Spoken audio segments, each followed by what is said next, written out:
As Alabama flounders under Kalen DeBoer, one question looms: who feels worse, Crimson Tide fans or Ms. Terry Saban? For over 50 years, Terry has been Nick Saban's confidant, the anchor in the whirlwind of college football's most dominant dynasty. Now, she bears witness to a program that, once a juggernaut, is limping through the season, absorbing punishment instead of delivering it.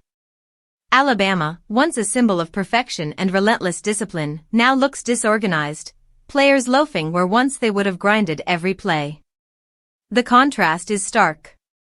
DeBoer's Tide resembles a high school team with a substitute coach, a far cry from the iron-fisted regime Nick commanded. Saban spent 17 seasons sculpting an empire. Recruiting was meticulous, roster management precise, and player development unmatched. His departure, driven by the changing landscape of college football, seemed orderly, almost inevitable.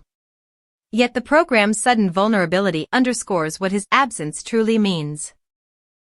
The shadow Saban cast over Alabama was not just strategic, it was psychological. Players thrived on expectation, accountability, and fear of falling short.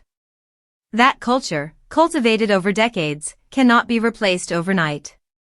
Without it, the team struggles to maintain discipline, focus, and execution. The losses have been jarring: a surprising defeat at Vanderbilt, a meltdown against Oklahoma, a New Year's Bowl loss to Michigan, and most recently, a dismantling by Florida State.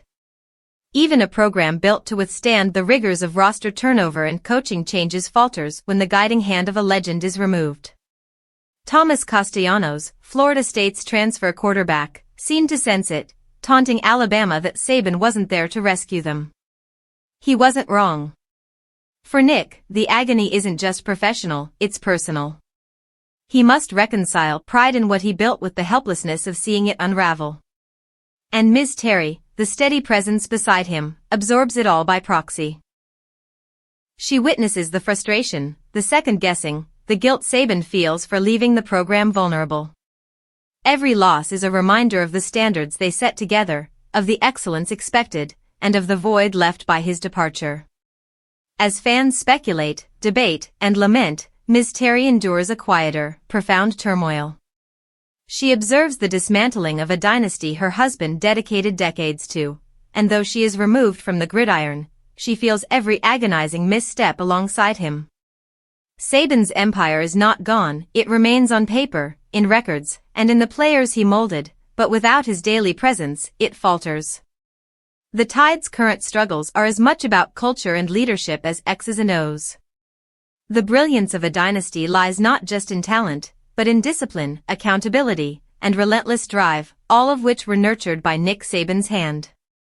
DeBoer inherits talent but not Saban's aura, leaving the Tide vulnerable to inconsistency. And as Ms. Terry watches, the true weight of